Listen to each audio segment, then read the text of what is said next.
ህዳር 21 ቀን አክሱም የገባችበት ቀን ነው። 4 ማረፊያዎች ነበሯት።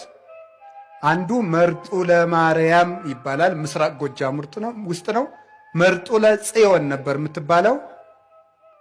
አንዱ ሳፍ ጽዮን ይባላል፣ ጣና ቂርቆስ ነው። እኔ የመጣሁበት ገዳም ነው። እዚያ አርፋለች። 4ቱ የጽዮን መንበሮች ነው የሚባሉት። አንደኛው ተድባበ ጽዮን ይባላል፣ ወሎ ውስጥ የሚገኝ ነው፣ ደቡብ ወሎ ውስጥ። አንደኛዋ አክሱም ጽዮን ናት።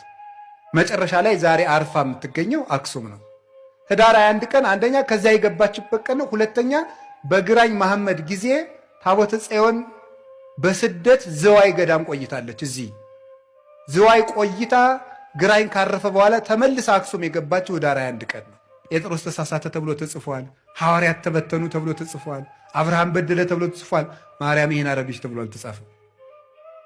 አንደበቷ ክርክም ያለ ነውር የሌለባት እውነት ጠባቦ ትህት ዘልዕቀት በቤተ መቅደስ ውስጥ ተቀምጣ መልአክ እያነጋገራት ትዕቢት የሌለባት ትህት ጥበብን የተመላች እወቁኝ እወቁኝ የማትል ልጇ በሆሳይና እንኳን እንዲው ግርግር ሰው ሁሉ ሲበዛ እንዴ አምላክና ፊትፊት አድርጉኝ የማትል በትህትና እስቲ እዚህ ላይ እመቤታችን እንዲህ አለች ተብሎ ሰምታችኋል? ሐዋርያት አነጠፉ፣ ገሌ ፊትፊት ሄደ፣ ጴጥሮስ እንዲህ አለ ሲባል እሷ እንዲህ ነኝ የማትል ይሄ አይገባኝም ይሄ ይገባኛል የማትል ስደት አይገባኝም ሳትል የተሰደደች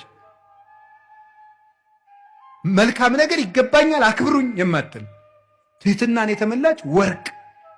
እንግዲህ ወደ እግዚአብሔር አብ እንገባ ዘንድ ድፍረት አለን አለ ቅዱስ ጳውሎስ። እንዴት? እስመ ተሳሃለነ በሞተ ወልዱ፣ በልጁ ሞት ይቅር ብሎናልና።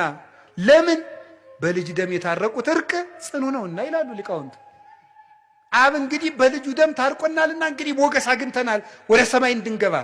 ይህን ይቅርታ እንድናገኝ ምሕረት እንዲህ የተጀመረበት ማኅፀን ያላት እመቤታችን ናት። አንዳንዶቹ ምን ሊሏችሁ ይችላሉ? አረ ትንቢተ ሕዝቅኤል ምዕራፍ 44 እኮ ስለ ማርያም የሚመለከት አይደለም ይላል። አይድረስ እኮ ነው እናንተ ደንቆሮና እንትን አሉ እንዴ ብልህና ጅል ተከራክረው አሉ ጅል አሸነፋሉ። ምን ብሎ ሲባል እምቢ ብሎ እንዲሁ ግርማቸዋል እኮ እንደዚህ ነው። ምንድን ነው የሚለው? እምቢ እንደዚህ ነው። መልሱ ምንድን ነው? አይደለም እንዴት ብሎ አይደለም ይባላል? እንዲሁ እኮ ይገርማል። እንዲሁ ምን ይሻላቸዋል? እንዲሁ ድንቁርና እንዲሁ ነውር ነው። ድንቁርና እንዲሁ ጥበብ ቤቷን ሰራች እንደተባለ ጥበብ ድንቁርና ቤቷን ሰራች። 7 ምሰሶም አቆመች።